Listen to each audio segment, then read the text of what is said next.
ခုတ်ခိုင်မျိုးရှိအသက်100နှစ်အရွယ်အဖွားတော်တောင်းစီဟာပြီးခဲ့တဲ့ဧပြီလ15ရက်နေ့ည8:00နာရီအချိန်မှာညာဘက်ပေါင်ရိုးကျူးတန်ရာနဲ့တေနီစီယုံကိုစတင်ရောက်ရှိလာခဲ့တာဖြစ်ပါတယ်။အဲဒီနောက်ဧပြီလ18ရက်နေ့မှာတော့ခွဲစိတ်ခံဝင်ခဲ့ပြီးပေါင်ရိုးကိုစတီယိုထက်ကအောင်မြင်စွာခွဲစိတ်ကုသနိုင်ခဲ့ပါတယ်။ဒီလိုပေါင်ရိုးကျူးတန်ရာအတွက်ခွဲစိတ်ကုသမှုနဲ့စတီယိုထက်တဲ့လုပ်ငန်းစဉ်တစ်ခုလုံးကိုအထူးဒေသတစ်ကျန်းမာရေးဌာနကနေအခမဲ့တာဝန်ယူကုသပေးခဲ့တာဖြစ်ပါတယ်။လက်ရှိမှာတော့အဖွားအနေနဲ့ဆေးရုံမှာနောက်ထပ်တစ်ပတ်ခန့်ဆက်လက်နားယူရအောင်မှာဖြစ်ပြီးအဖွားမှာငကိုရှိပြီးသားယောဂအခန်းတွေဖြစ်တဲ့သွေးတိုးနဲ့စီးချိုယောဂတွေကိုပါဆရာဝန်သူနာပြုတွေကဂရုစိုက်ပြီးဆက်လက်ကုသပေးနေတယ်လို့သိရပါတယ်။တော်တော်စီတက်ကတဲ့တဲ့လေးစားပုတ်ခိုင်ချင်လို့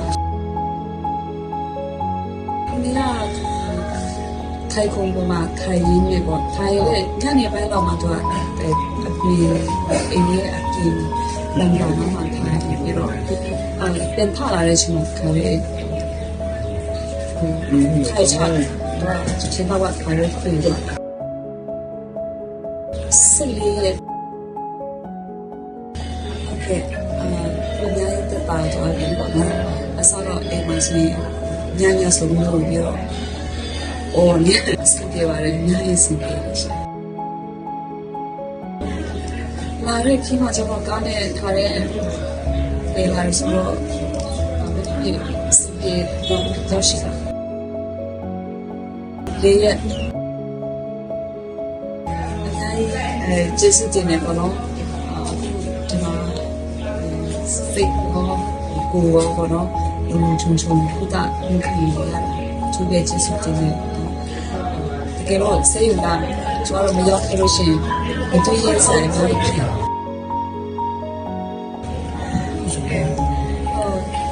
ဆရာဝန်တွေကတော့ဆရာဝန်တွေကျွန်တော်ပြုစုမှာလည်းအားလုံးလည်းနည်းနည်းချစ်ချင်နေတယ်တကယ်ကိုရဲ့အမအမေတွေပဲတော်တော်လေးကိုတားတယ်နိုင်ကျေးဇူးတင်တယ်ပေါ့အမေနဲ့လည်းတကယ်ပဲတော်လေးစိတ်ကြော်ရွှင်သွားတဲ့ပေါ်ရဲပါတော့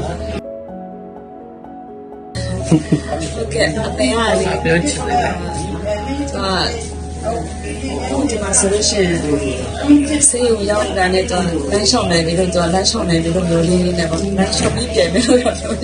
ခွင့်ပြီးနေရတော့ဆိုတဲ့ဒီစခန်းနဲ့လို့ချင်တယ်ဒါပဲလည်းများချစ်စတဲ့နေရာဆက်ရအောင်ဒီတဲ့ချစ်